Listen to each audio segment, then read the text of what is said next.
Hello everyone! Isa na naman pong pamaskong handa, idea, or recipe ang isishare ko po sa inyong lahat.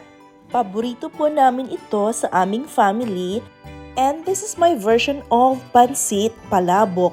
My recipe is very easy, quick and simple to make and yet very delicious and sobrang yummy talaga, as in. So tara na, umpisahan na natin.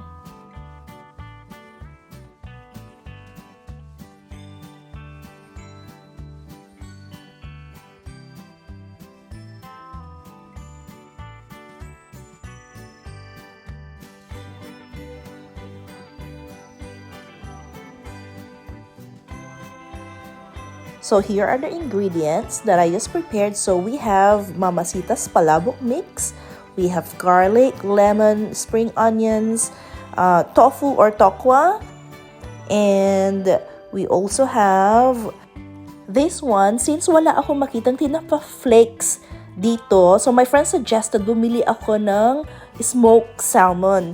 Exactly same taste lang yan ng tinapa natin.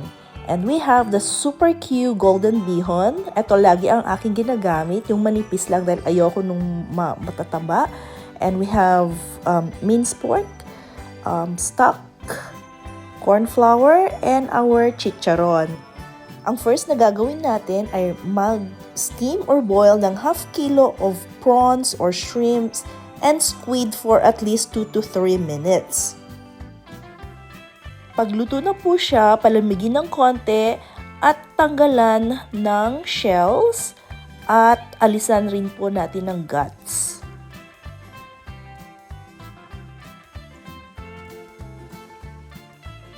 And then, pagtapos na po lahat, we will set this aside for our toppings later. So, make sure na i-cover nyo po siya para hindi po siya langawin. And then, para sa ating tofu, squeeze muna natin yung excess water po niya. And then, after that, i-crumble po natin siya or durugin ng para mag-resemble po siya na parang mince pork. Okay, so we only need 300 grams of tofu or tokwa.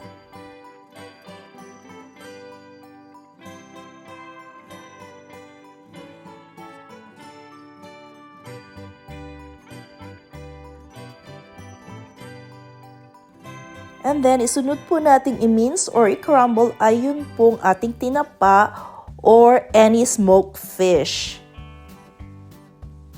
So, it is very important talaga sa pag-prepare ng mga ingredients natin para sa palabok ay magsuot po tayo ng food grade gloves. Kasi po mapapansin nyo po na sa Pilipinas usually ay madaling mapanis po ang palabok. It's just because of improper food handling. So, very important po talaga na kapag nagpe-prepare po tayo ng ating mga food or any ingredients sa ating mga ginagawang mga handa, kailangan po talaga nating maghugas ng kamay mabuti or if you cannot do that, at least wear kitchen gloves, okay?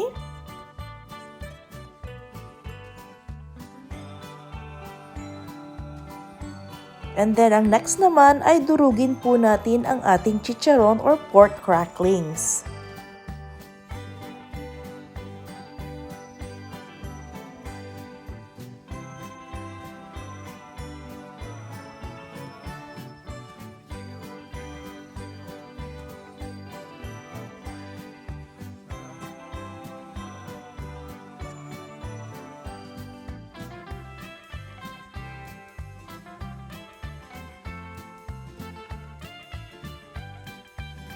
And then, magbalat po tayo ng at least 3 hard-boiled eggs.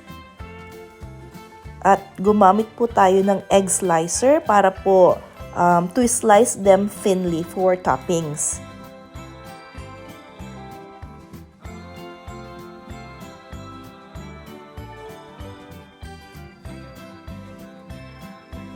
Next naman ay mag-dissolve po tayo ng 3 packets of Mama Sitas Palabok mix using 2 cups of liquid stock. So it could be beef or chicken, it's up to you as long as it is a liquid stock. plus 5 cups of water. Okay, so pasensya na po, hindi ko po na video yung part na naglagay po ako ng 5 cups of water. So, pero ang liquid po natin to dissolve the Mama Sitas mix is 2 cups stock plus 5 cups of water. Okay?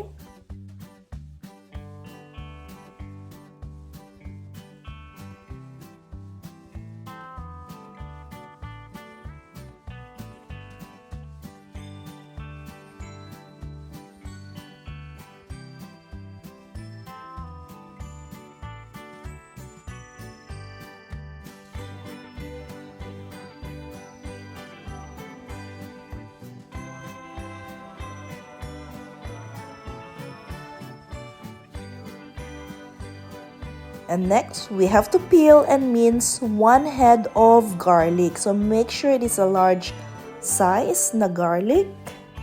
Kung wala po kayong large size, pwede po kayong gumamit ng 2 head of garlic.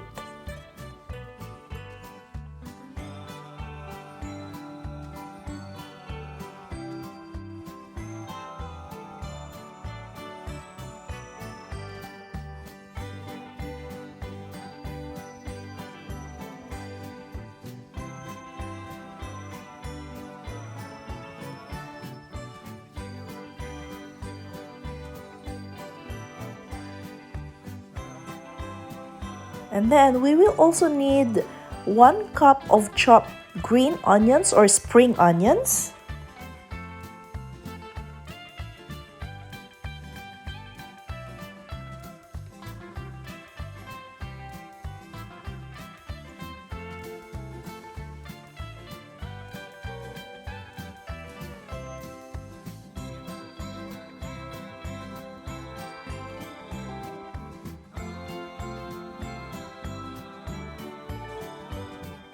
So, eto na, iluluto na natin ang ating sauce. So, heat 5 tablespoons of cooking oil in a pan. At pag mainit na is, igisa po natin ang ating garlic and tinapa flakes. Okay, so, ipa-brown muna natin yung garlic. So, pag medyo light brown na siya, and then isunod yung ating tinapa flakes. Okay, so, make sure na thoroughly mixed po siya. Alright, so pag okay na po, we will set aside about 1/4 cup lang ng ating garlic and tinapa.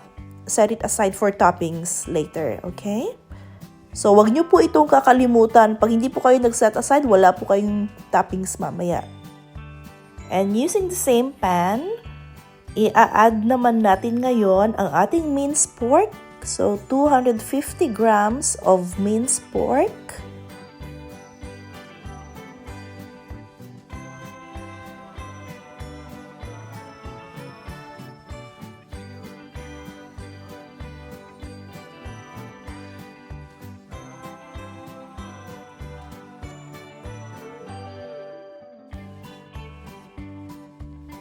Ayan, so pag medyo luto na yung ating pork, isunod naman po natin ang ating crumbled tofu or tokwa.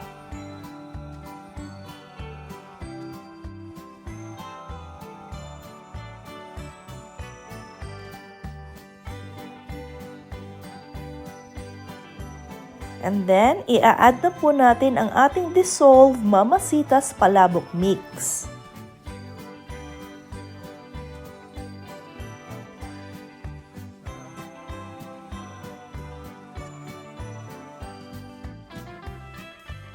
So, just keep on stirring lang po hanggang sa mag-boil po yung ating sauce. And just keep stirring occasionally and simmer for 10 minutes. And then, if the sauce is not thick enough, okay, so mag-dissolve po tayo ng 2 tablespoons of cornstarch plus 1/4 cup of water para ma-thicken po ng konti yung sauce natin. So, gradual lang po yung paglalagay, okay? Para po hindi po mabigla. Okay, pag thick enough na, that's it. Huwag nyo na pong ilalagay lahat ng cornstarch.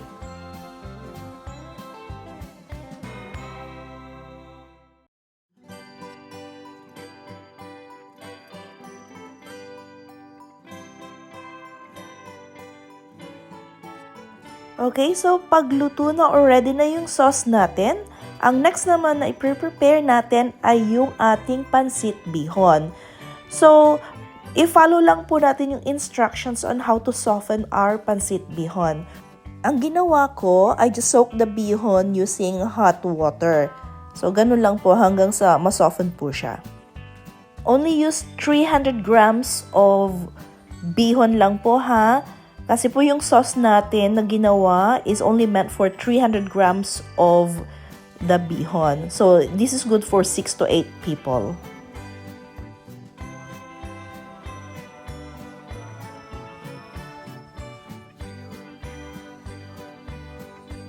Okay, so this is the exciting part. So, it's time to assemble our palabok. So, what I'm doing now is minimix ko na po yung sauce at saka yung pansit bihon. So, this is my version. But if you want, you don't need to mix them together. So, pwede nyo lang pong ilagay yung sauce as the toppings and or kayo na rin po yung bahala later kung ano po yung gusto nyo. But mine, I like it mixed together na.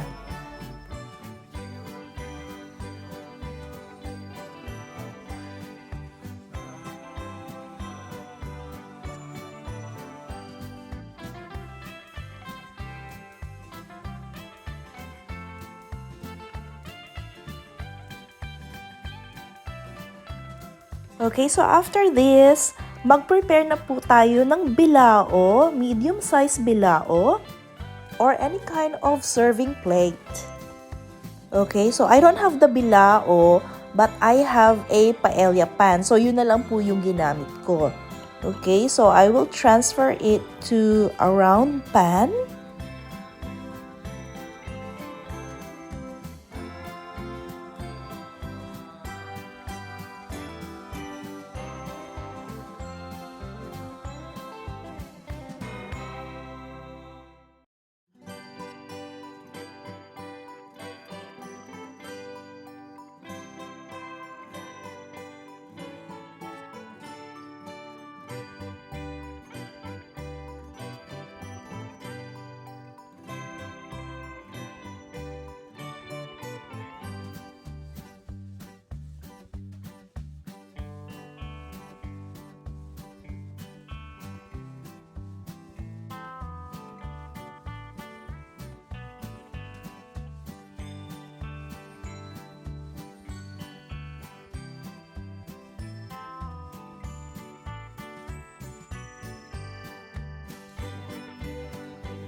There you go! O diba, napakadali po siyang gawin.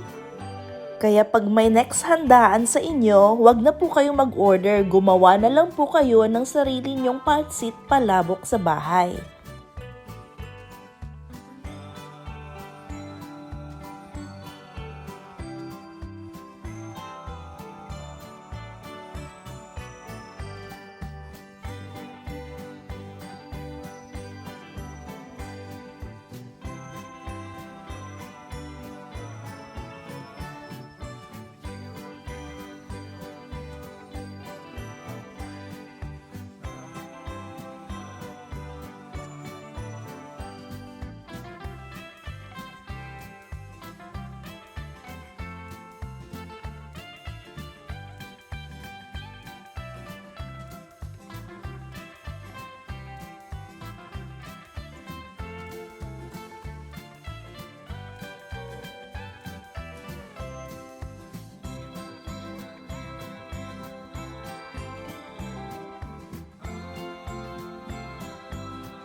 So, ayan. Sobrang sarap talaga ng pansit palabok.